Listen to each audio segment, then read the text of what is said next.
I've been playing Critical Ops now for about 7 years, and if you know anybody who's played a game for 7 years, you see things. Like how the weapons used to play in Critical Ops. I was there when the GSR used to one-tap players with helmets. I was there when the Vector was the best weapon in the game. And I was there when they added heavy Kevlar to the game, which I think completely changed the way the game is played now. A lot of players feel like the heavy Kevlar was the crux of this unbalanced feel to Critical Ops. I mean, as early as round 2, you can get an assault rifle, and that just shouldn't happen. It's not like the developers don't know that this is a problem. They know that there is a balance issue, mainly the SMGs, and they are trying to fix it. It's just a process because they need to test things to make sure this all works, and they can only do so much at a time. So what to do as an influencer who's played the game for 7 years and knows how the game should be played?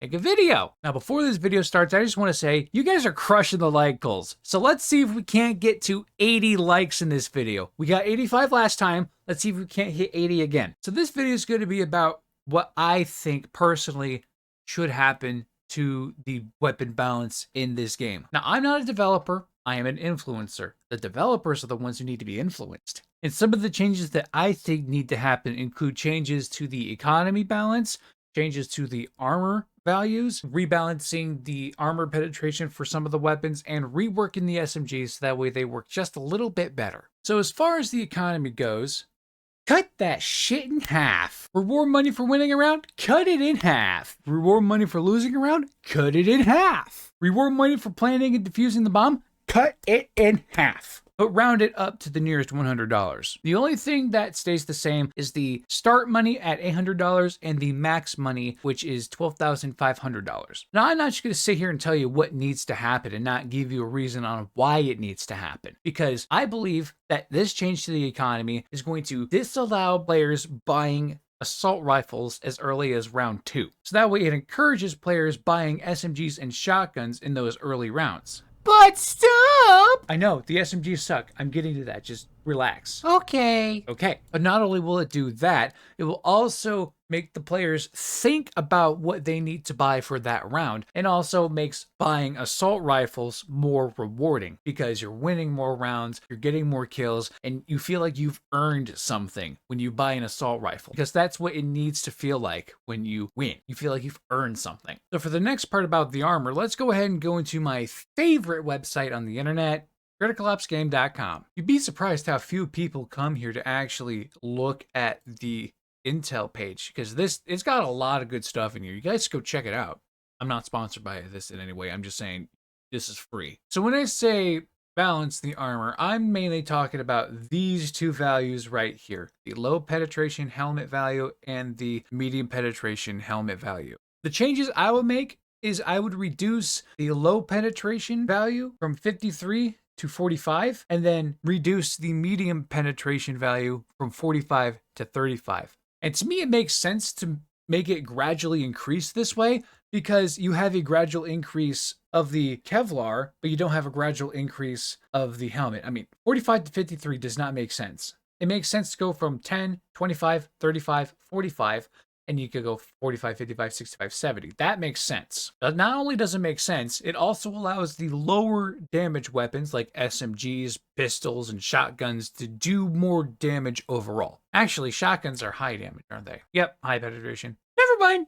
So while we're on the topic of armor, we need to talk about rebalancing the armor penetration values for some of the weapons. So while keeping in mind of the economy changes I've suggested, as well as the suggestion for reducing the armor penetration values here, I would buff the MP5, MP7, and P90 armor penetration values from low to medium, as well as the AR-15 and AK-47 debuffed from high armor penetration to medium penetration. Now, what this will do is it will create a divide between early game guns and late game guns. So like the earlier rounds, you're going to be buying SMGs and shotguns, and then later, as you keep winning, you're going to be buying those assault rifles that are going to do that extra damage. And this also evenly splits the assault rifles, because you'll have 4 medium armor penetration and 4 high armor penetration. And for the prices that they're going at, it makes sense to have them have the better damage value. This will also give certain guns an edge in certain situations. So for the assault rifles, you have longer range and higher damage than the SMGs. But for these four, they have the same armor penetration as these SMGs. So the trade-offs for these guns are fair. So that's only if these changes are implemented. And now comes the moment you've been waiting for, the SMG rework. Actually, now that I'm thinking about it, I probably should have included the SA-58 in this as well because they both share a common issue.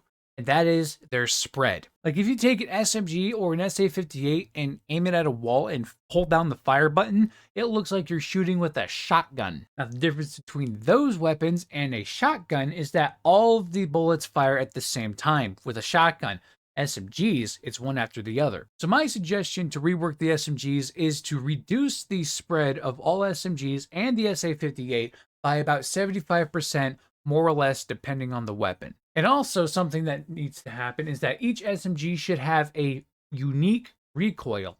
The SA-58 is perfect the way it is. Just have it reset every time you shoot a 5-round burst.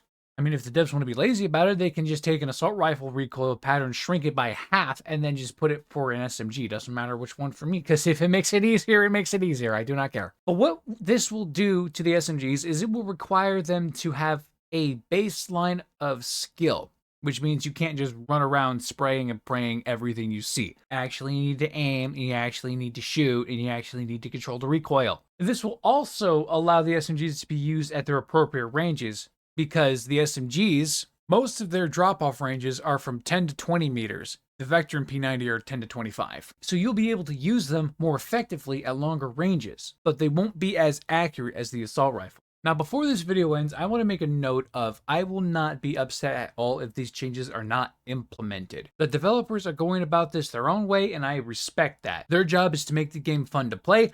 My job is to look pretty in front of a camera. So let me know what you guys think of these changes in the comments below, and let me know if you would change anything as well. And don't forget to like the video if you made it this far, and don't forget to subscribe if you want to see more content like this. And as always, stay safe. Bye-bye.